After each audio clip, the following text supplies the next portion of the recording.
The purpose of this lecture is to give you kind of an overview of international relations theory and various criticisms of it. There'll be a portion of it that's about the Arctic and a very small portion about strategy at the end.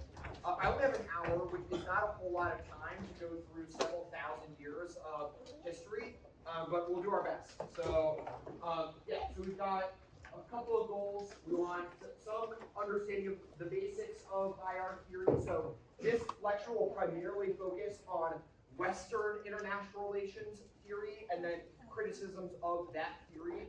The reason for this is that the vast majority of affirmatives that this camp will produce, as well as many others, will rely on Western IR. Then some application through the Arctic, and then if we have time at the end, we can talk about strategic implementation. Okay, so the first is under basics. The first thing is realism. There are a lot of different types of realism. Some people think that they should be organized into distinct schools of thought. Some people think that they're kind of all intermeshed and interwoven, which can be meaningful when debating link arguments. Because if you have an argument that your version of realism has some kind of distinct texture to it that allows it to account for the negative's critique of it, or is different than what the negative is criticizing in some way, that can be extremely helpful.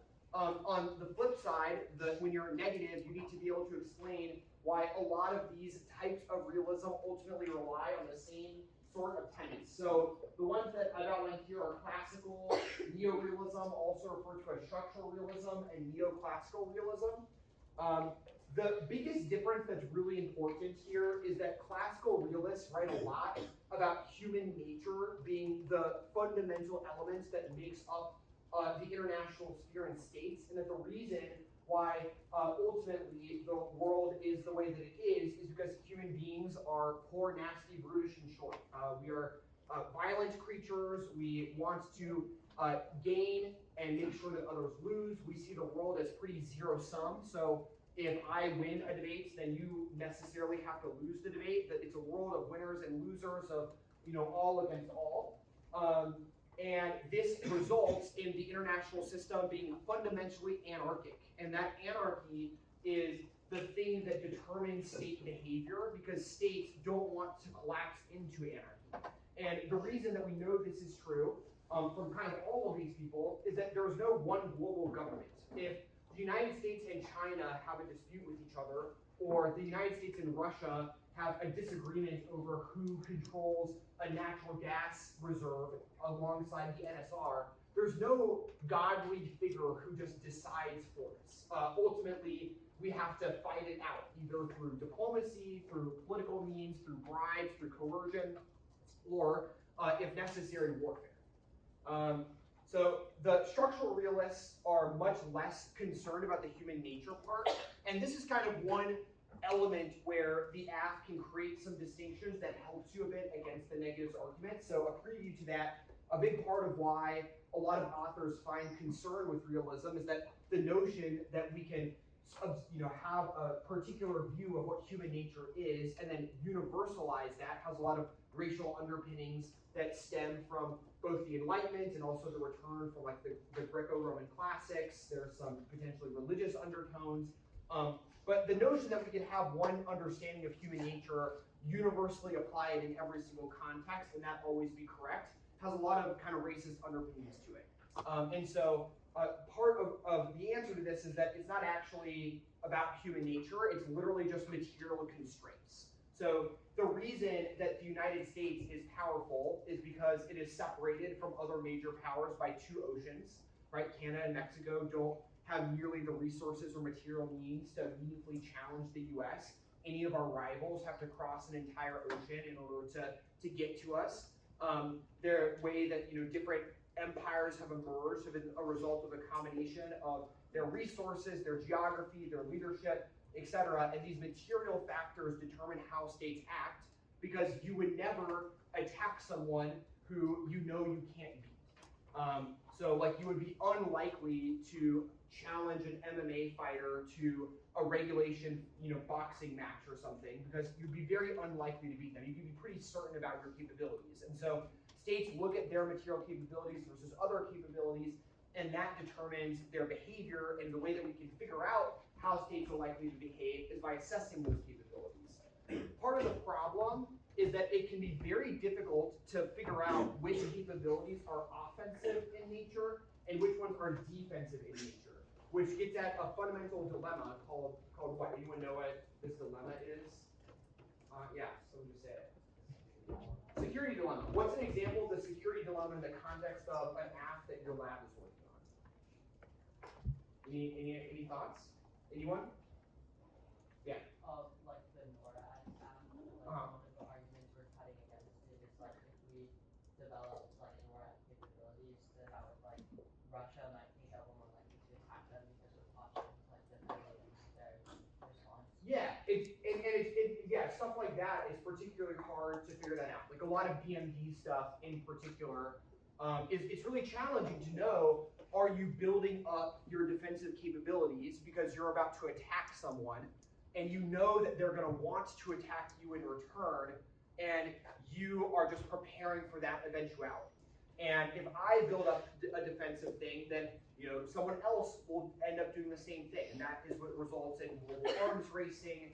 It's kind of the basic premise in broad strokes behind a lot of like proliferation arguments, a lot of arguments about power vacuums. A lot of that kind of stems from the notion of the security dilemma and material constraints. This other one, neoclassical realism, is kind of a combination of both. So it thinks that there are some things about state behavior that might matter. There's some stuff about international system structure that matters. And I kind of think this is where most 1ACs line up with either this or another thing, which will be next.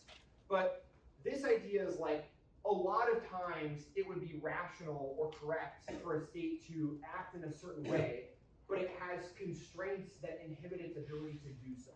So for example, if we thought that it would be a good idea to engage in a land invasion of Iran, which I'm not sure that's a good idea, but let's pretend that we all concluded that it would be rational to invade Iran with ground forces. There's a bunch of constraints on the United States being able to do that in the form of public pressure. People are tired of spending blood and treasure on foreign wars. A lot of the MAGA people would be really upset. Twitter kind of determines most political decisions now. Like it's kind of the most important thing for the future of your lives in politics. And Twitter will react poorly. So all of those create constraints that shape behavior in important ways. Okay. So the next one is liberal internationalism, which is kind of takes this concept of anarchy and sort of asserts that there is some kind of solution to it. And a ton of apps that get read rely on this premise. Most apps that read a bunch of cards about how US unipolarity will create everlasting peace and the liberal international order is strong and there are institutions that are good, all come from this. The original theorist of this is the goat himself, who, Immanuel Kant made some arguments that kind of were about how there was a possibility of a peaceful coexistence. There's some kind of gestures towards cosmopolitanism. And more recently, people like John Eikenberry just write tons and tons of articles about why we should have faith in international institutions and the global order, and why we should use a combination of material hard power, like our military, in order to coerce action, and soft power through the spread of cultural values and ideas, American and free markets. So the goal of this is that if we have a system of free and open markets and trade and institutions that we're all a part of, then it sort of creates a balance where everybody relies on everybody. Because if I attack a country who I'm a trading partner with, it will hurt me just as much as it hurts them. And there's kind of a way to create an almost permanent solution to the anarchic problem. And that while there's not one global force that overwhelms everything, the combination of a network of alliances can result in de facto the same thing. Next one is Constructivism. So this one says that mostly everything I just said is wrong. There are some material constraints to what states can and can't do, obviously. Like if a state wanted to increase trade with a country it bordered, the set of things it would have to do would be very different than if it wanted to trade with a country on the other side of the world, just because of geography. But things like identity and culture are also ways of predicting how states will behave. And things that constructivists point to are something like the nuclear taboo. So there are examples of times where constructivists argue that realists or liberal internationalists would have endorsed the use of nuclear weapons. So for example, during the Korean War, there were a bunch of military leaders who suggested nuking dropping a bunch of nuclear weapons to make it so that China couldn't supply North Korea. And just obliterate all of the potential land supply chains, and we didn't do that. There are probably some other examples where people strongly consider nuclear weapons and decided the human cost was too high. Anytime you hear leaders talking about conflict or policy in terms of individual people or small pockets of people, they adopt kind of a human security frame, which is distinct from this kind of cold, rational logic of realism. And they also think that the end of the Cold War was not some inevitable descent towards anarchy, but instead the public pressure on institutions in the USSR resulted in a cultural change over time that resulted in Gorbachev deciding to transition the Soviet Union away from its more offensive posture and attempt to integrate it, at least to some extent, into the world order. I think there's one more I'm doing. Yeah. Last one is this one. I think this one is actually really interesting and maybe should be the thing that apps most try to defend. It kind of has an unfortunate name because many, as we'll see soon, a lot of the critiques of Western IR are criticisms of the notion that it's rational, while other theories or worldviews are not rational. But this says there's kind of reason and logic behind state behavior. It assumes that actors are always rational. So the rational actor assumption presumes that states are the primary actors and will always do what's best for them. It utilizes game theory, where it conducts tons of simulations to try to make predictions about what the likely results of various things will be if actors are forced to engage with each other. And we do this in debate all the time. So a lot of the scenario planning in debate kind of mimics this to some extent. It relies on positivism, which is basically, it's a way to measure knowledge objectively. It sort of thinks of international relations as a science and thinks that we could use empirical methods to have certainty about our predictions and use them as a guide for our actions. And it's exclusively consequentialist. Rationalists are not all that concerned with getting into the deeper meaning behind why a state thinks the way it does, or some kind of grand theory of how the international system works. It kind of agrees with the premise that that's messy, the details are pretty muddied, it's really hard to have one specific unitary theory that predicts everything, and is instead concerned solely with assessing the consequences of individual actions through a combination of applying positivism to experiments that assume actors are rational.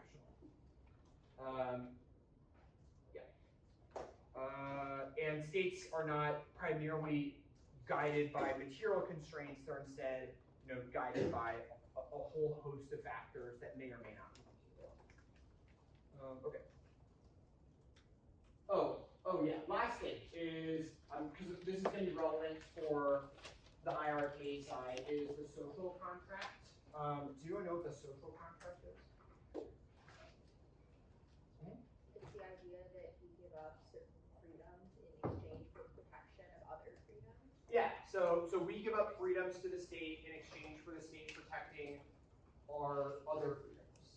And the social contract has been used as a metaphor a lot throughout history as a justification for the existence of states, but also the existence of institutions.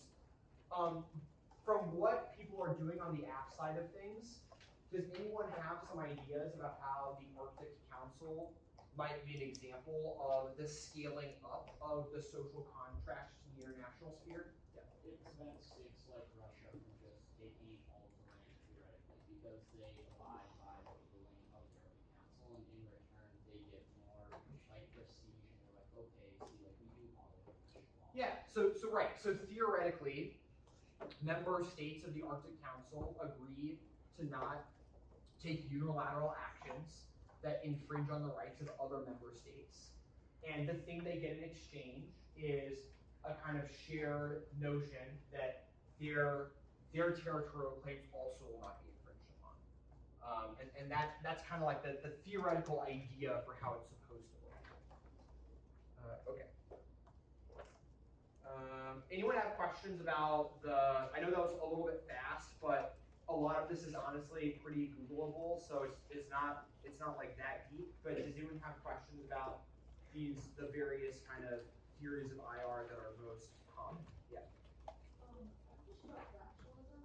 Yeah. Is that treated like a completely distinct category, or do you think that's kind of a combination of all three? So my answer to any question of is this distinct or not distinct is that ultimately all of these things are in conversation with each other and all have elements of each other. I certainly think that rationalists take a lot from constructivists, but they also take a lot from realists to some extent.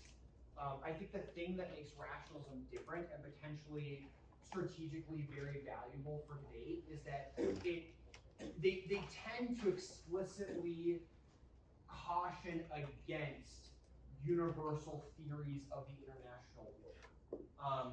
And many of the most compelling negative arguments, I think, rely on the kind of premise that the idea that we're smart enough to universalize something that always works is silly. And we tend to make lots of mistakes when we think we know what will happen and then act in accordance with what we think will happen based on, using positivism and empirical study. Like, it tends to go poorly when we presume that we can understand the inevitable consequence of a conflict and act in accordance with it, because that results frequently in preemptive attacks or preemptive invasions or things like that. Like it kind of reflects the logic of the Iraq War, the war in Vietnam, or other similar misadventures such as that. Any others about part one? No, okay. All right. So criticisms. There's some problems with the idea that the things I said to you about the history of Western IR being accurate, true, and good, and the lived experiences of the people who have those theories tested upon them. Now, I do think, in fairness to the realists, there's an interesting Stephen Wall article about this. Policymakers tend to be really, really bad at following a particular school of IR. And one of the kind of classic defenses, especially from realists, is that if realists were in charge of foreign policy, none of these bad things would happen.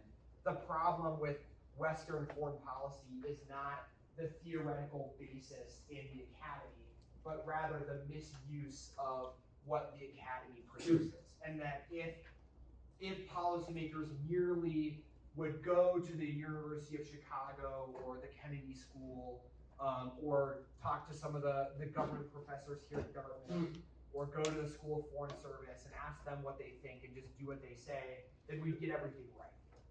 And part of the flaw with that is that those people all tend to disagree with each other about a lot of stuff. So that can be hard to do. And then the second is that, as I was kind of saying before, there's a bunch of material constraints on what a leader is able to do. Like, what do their donors think? What do their voters think? What does Twitter think? Those are all constraints on action. So the US has military bases kind of all over the world. This is one of my favorite graphics I've ever seen. I saw it a few years ago.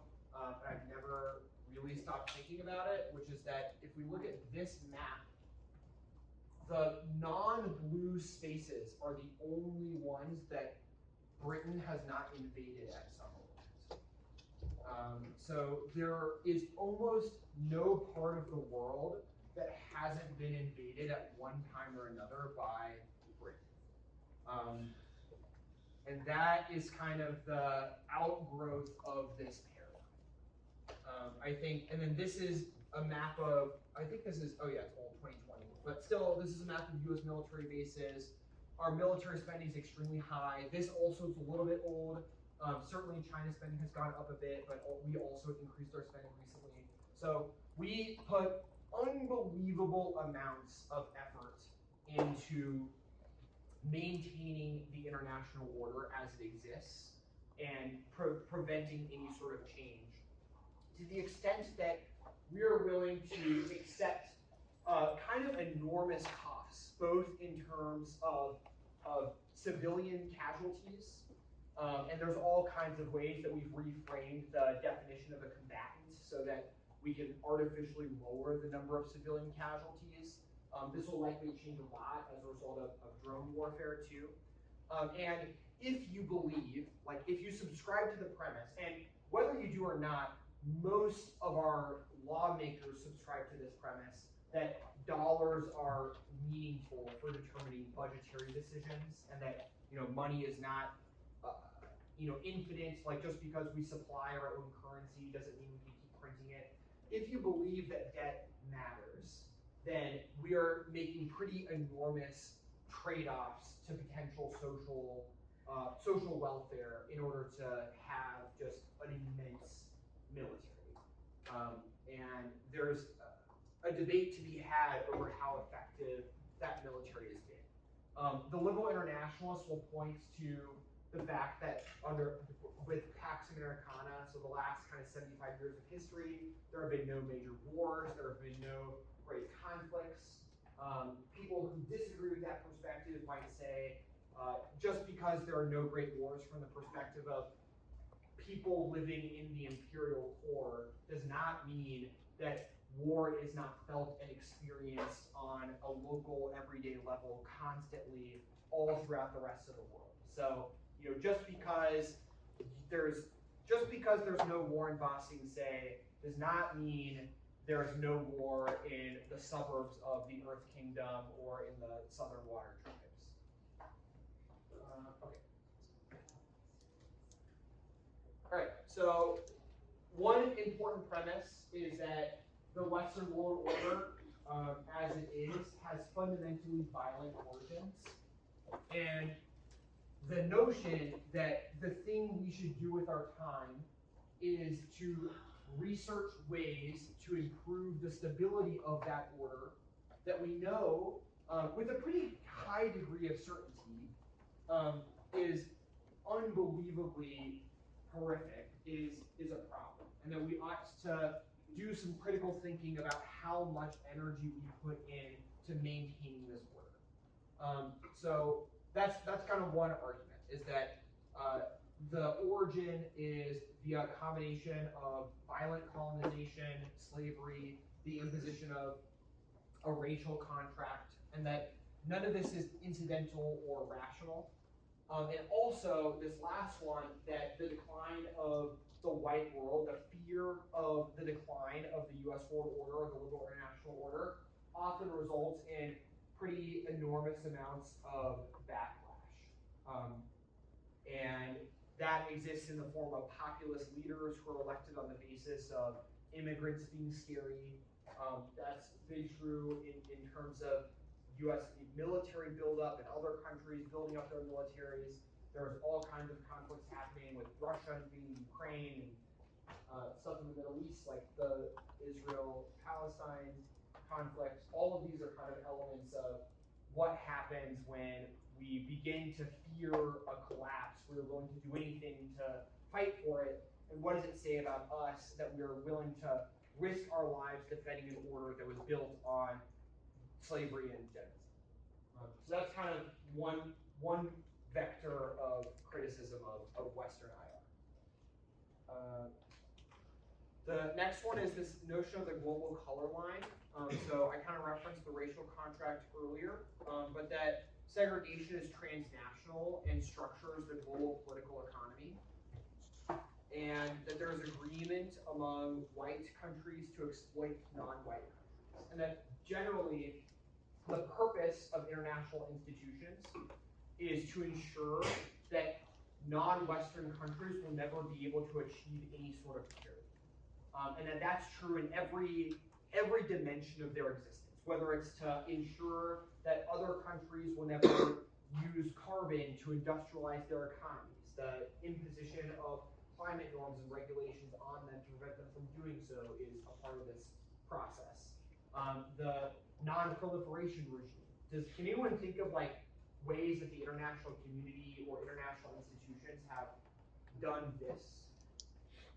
Yeah. Oh, me? Yeah. Oh, like invading socialist countries like Burkina Faso, etc., and overthrowing their leaders. Yeah, overturning the countries of social that are trying to elect socialist leaders, even when they're democratic. There's a really, we don't have a time to talk about the CIA, but there's a really long history of the CIA in particular, very aggressively overturning the results of democratic elections or intervening in democratic elections and supporting tyranny or autocracy or dictatorships over democracies because of disagreements about political economy. The Berlin Conference, where they agreed how they were going to colonize Africa. Yeah, so the dividing up of Africa, like the drawing up the lines on the map. Yeah, that's a good example. Yeah. Exporting natural resources from non-white countries and doing the high capital manufacturing in white countries to the economic benefits. Yeah, so resource extraction. Yeah. Creating securitized ways to proliferation in non-white countries, so the striking Iran. Yeah, like striking Iran. Because we think they could be developing nuclear weapons. Yes, regardless. and I think and the Iran example is illustrative of this general theme of the logic of inevitability. So something that all of these different schools of IR generally think is that because their predictions are accurate, they know what will inevitably be the consequence of not acting or of acting in a certain way. And once we've decided that something is certain, then it liberates us of any moral constraints on our actions. Because if we know with certainty that Iran will develop a nuclear weapon, and if we know with certainty, because our theory of IR predicts it to be true, that Iran will strike Tel Aviv with a nuclear weapon, then it really lowers the cost of preemptive warfare. And it becomes incredibly easy to justify maintaining the means of conducting preemptive warfare and then actually implementing preemptive warfare. And the last 100 years or so, much of the violence that has occurred has been an outgrowth of this logic of inevitability results in preemptive conflict.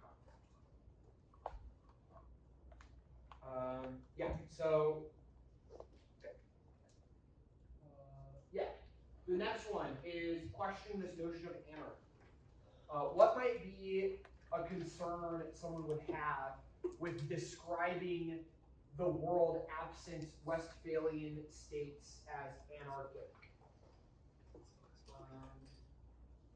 It kind of falls in like the white man's version of the Western. Totally. Yeah, absolutely. Yeah. So stateless societies are backwards, they lack civilization. It becomes a rhetorical justification to civilize them, and it becomes a justification for colonialism.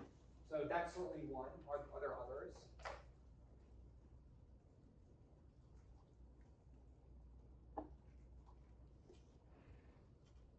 Do you all think that the world is structured by anarchy? Does anarchy, yes? Maybe if the assumption that all states want to compete, not cooperate with each other in some ways, maybe the idea that every country would act in a zero-sum way with some parts Yeah. cooperate Well, and more importantly, the notion that we would only cooperate with each other if it's in our interest to do so. It's kind of callous and kind of a sad way of thinking about life. If the only reason you would ever do something good for someone else is because you have calculated that doing that good deed will benefit you in some way. And I think that a lot of people would have some issues with ascribing that mentality to every culture that has ever existed.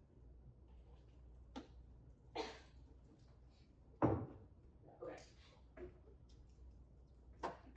Alright, so there's this phrase that you'll see a ton in both debates and also in cards called the norm against noticing.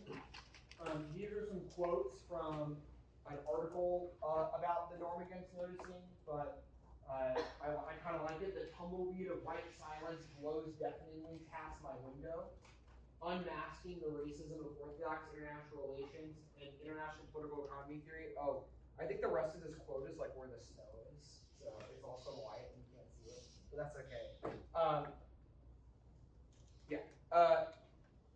There's kind of a norm against attempting to figure out whether or not the origins of these theories are acceptable morally or not. Because they're so overly focused on consequences, and there is a rush to escalate the severity and impact of those consequences that it makes it seem totally meaningless to be concerned with the rhetoric behind a theory or a theory's descriptions or something's justification. Because ultimately, it's pretty easy, I think, to convince a lot of people that whether or not the intent was good or bad is irrelevant as long as the consequences are good.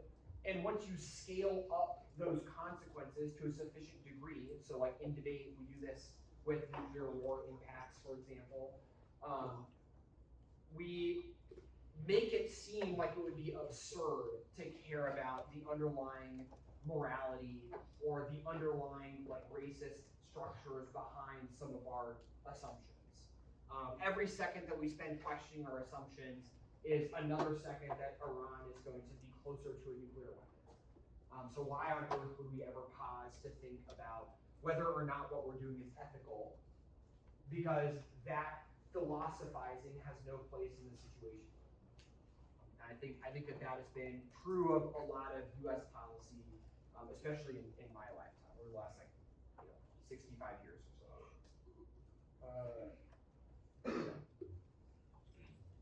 The last, I think this is, another one is that predictions are actually extremely hard to make. So remember the definition of positivism, the idea that we could reduce international relations to a science and treat it like a science. We make predictions based on prior examples.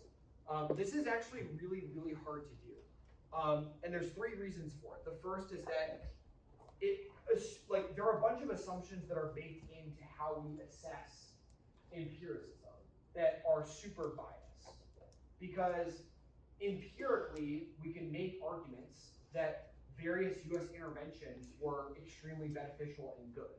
Because from our perspective, those interventions did really good things. They helped build our economy. Like the US economy is, an important part of it is the defense industrial base and military contracts and various financial technologies that are used to impose dollar hegemony, all sorts of stuff.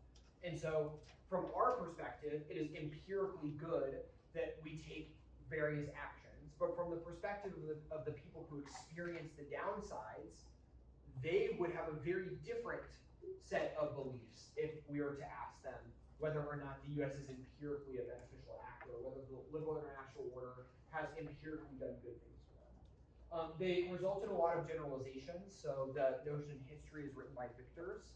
Even some of the basic facts and assumptions that we take for granted to be true are sometimes not, if taken from a different perspective. And then the last is that it's really, really hard to have accurate observations because the world is complicated. If you've ever written an app, then you know that this is true for two reasons. One, there's always another internal link that is possible. So just because something looks empirically good now does not mean it didn't start a chain reaction that will cause a worse thing later, which would cause a worse thing, which would cause a worse thing, which would cause a worse thing. So there's no way for us to truly know whether or not an action in the past was good or bad, because we don't have an infinite lifespan and we're not omnipotent. So we can't tell. And then the other reason it's really hard to do observation is because our ability to collect information is really flawed. Anytime we use deduction to make predictions, it relies on the assumption that our senses are good, and they're not. We rely on imperfect information all the time. If we rely on information from intelligence, those intelligence operatives could have been compromised. They could be wrong about something. If you've ever played like a game of telephone, then you know how big of a problem this is. And then fundamentally, like, we're just bad at stuff. Like, our sense of smell isn't that good. Our eyes are pretty mediocre. We're just like not really good at phenomenological observation. And so making predictions that will result in the potential loss of lives for thousands of people based on our own capacity to make predictions is filled with enormous amounts of hubris. And I think is made even more true if this earlier stuff is correct, which is that the whole system is based on preservation of one type of humanity against another. And if the combination of these biases structuring the way we think about the world with our inability to make predictions particularly well, and the flaws with positivism end up resulting in us making a lot of poor choices. And it's pretty easy for us to point to those. So there's a very long list of invasions that the LIO has started. There's around 1 billion people who globally live in poverty. There's enormous wealth disparities between industrialized and non-industrialized nations. There's huge working condition disparities, etc. And all of that is the result of the outgrowth of a paradigm that was fundamentally corrupt. And the AF's entire purpose, their mission in life, is to preserve that corrupt paradigm, which is tragic. Okay, and then I didn't want to not talk about gender in IR as well. I think that this is another dimension. A lot of the people who critique IR are primarily focused on race, but there are tons of other identity groups that authors write about. One of them in particular is gender. So you'll see phrases like militarized masculinity is kind of a culture around maximizing the security of the nation, being very much in line with traditional notions of patriarchy and male dominance. Technostrategic discourse refers to the lexicon that is used to describe weapon systems. Has anyone run into cards on this topic where like a bunch of the article is just random acronyms and you just have to like you're just like swimming in like acronym soup trying to figure out what's happening?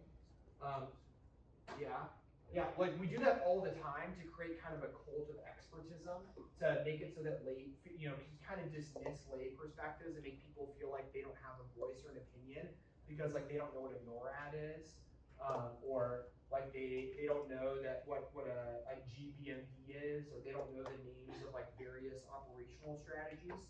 And a lot of authors as well write about the combination of race and gender as structuring a lot of imperialism. The last one is there's a whole literature base about something called positive peace, and how the way that we think and describe warfare solely in terms of states ignores that lots of violence occurs outside of antagonistic exchange of bullets and missiles between countries. So war is not just something that is fought between states, but it is fought every day in terms of attempting to survive things like poverty, or different kinds of gendered violence, lack of access to healthcare. Those are all examples of how the Westphalian system wages war on the periphery without ever firing a bullet.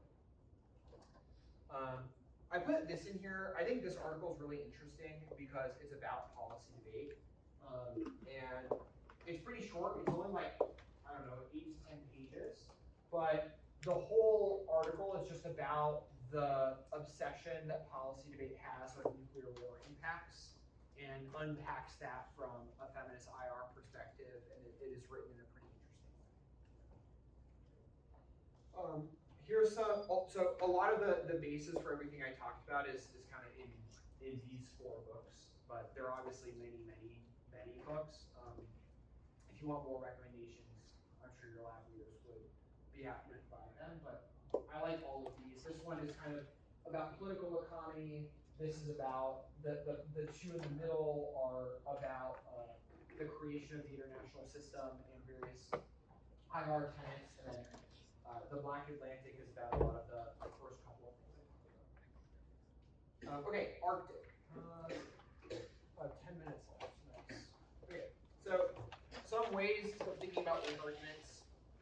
You've heard this in every lecture so far, I think, but the Arctic is not actually empty, although a lot of times we think of it as such. There's something like 4 million people living there. Many of them are indigenous communities.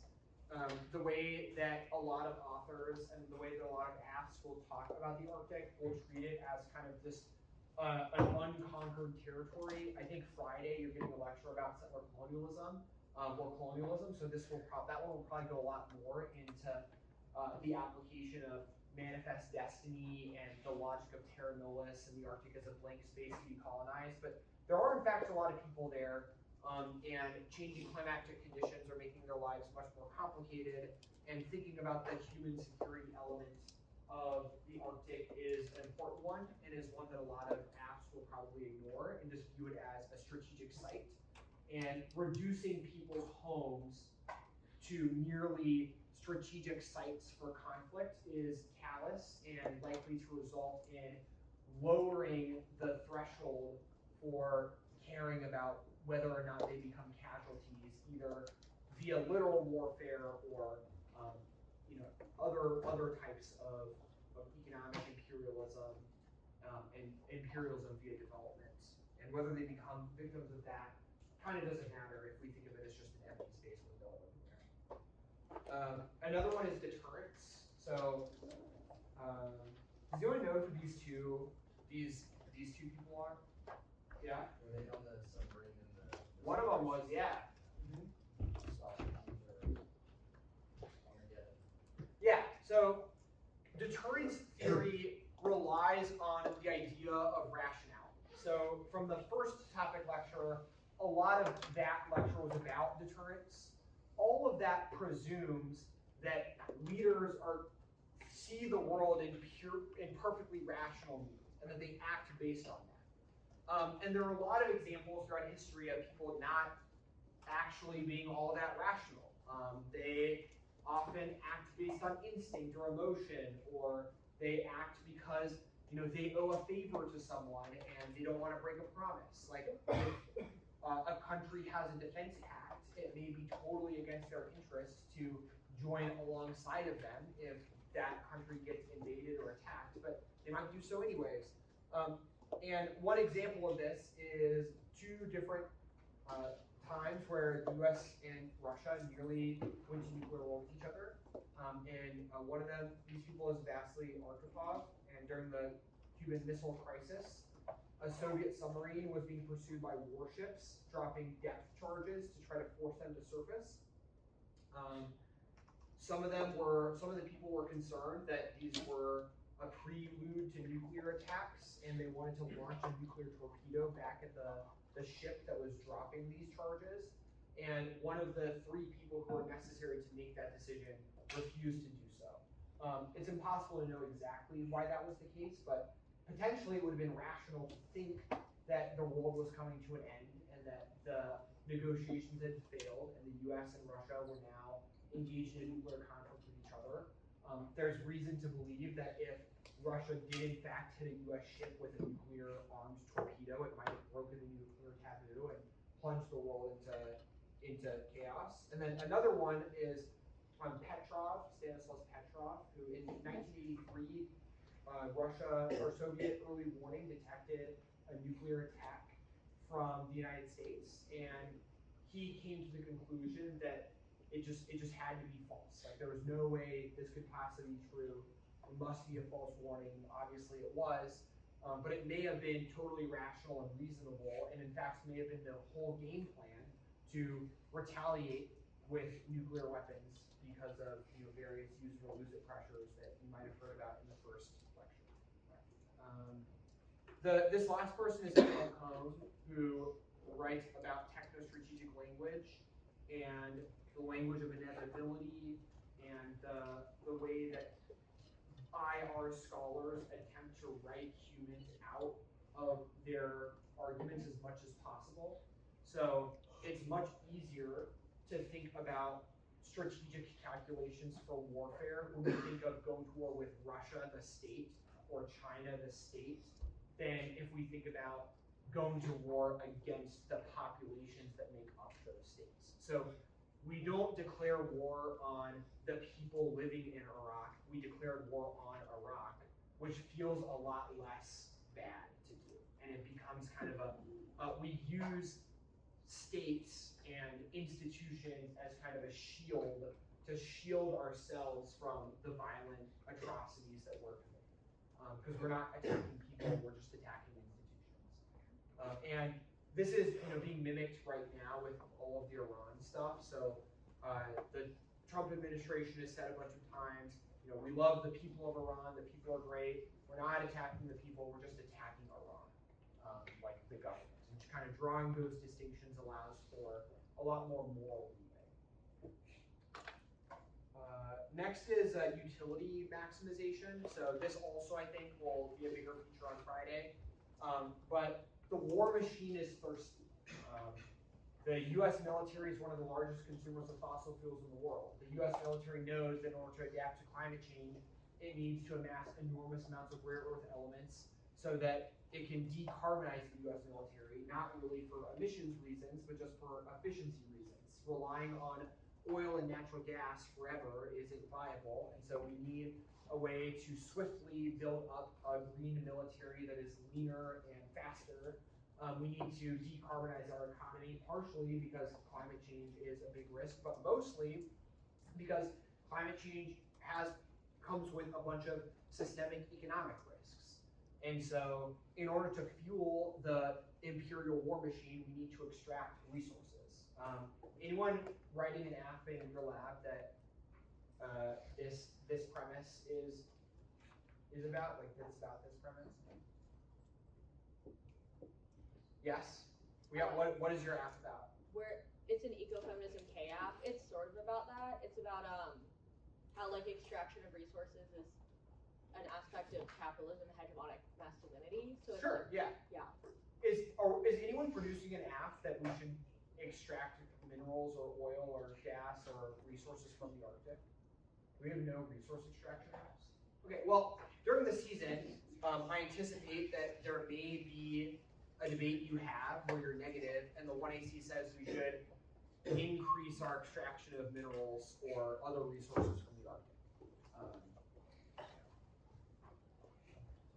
Okay, well, mostly don't really have a whole lot of time for the strategy component of this, but basically I think that there's like two kind of ways to go about beating the app when you're neg going for this argument. The first is to rely primarily on framework and make arguments that about the scope of competition. So primarily, debate has the burden of proof where the app has to demonstrate a change is preferable to the status quo. The negative has the burden of rejoinders. They have to disagree with the plan. They have to demonstrate the plan is not a unique improvement upon the status quo. This argument doesn't really do any of that because none of your link arguments will be about the consequences of the plan, which means that you need to make arguments that competition should not solely be about just the consequences of the plan, but it should be about other stuff itself, so justifications or representations. And you could utilize this to basically exclude consequentialist offense from being weighed against the critique and make arguments about how our scholarship or our representations or the way we talk about things should be the real things that matter. The other is that all of this stuff is a theoretical package to make a bunch of arguments about why the assumptions the app relies upon to be correct are false assumptions, or they're problematic assumptions. And so if you win that the thesis, the basis for why the app thinks what is true is actually totally wrong, then you could utilize this to zero the case. And I think those are kind of the two primary ways where this set of arguments results in a neg victory. There are tons of other things as well that you could do, like you could go for an alternative, try to solve the case. I think that is fraught and runs into a lot of problems with this particular case. Maybe some other ones that might be a more effective strategy. So I would primarily focus on those two routes. Either exclude the plan or utilize your arguments to zero the app. I think that's pretty much what we have time for. Is there any remaining questions? Okay, well,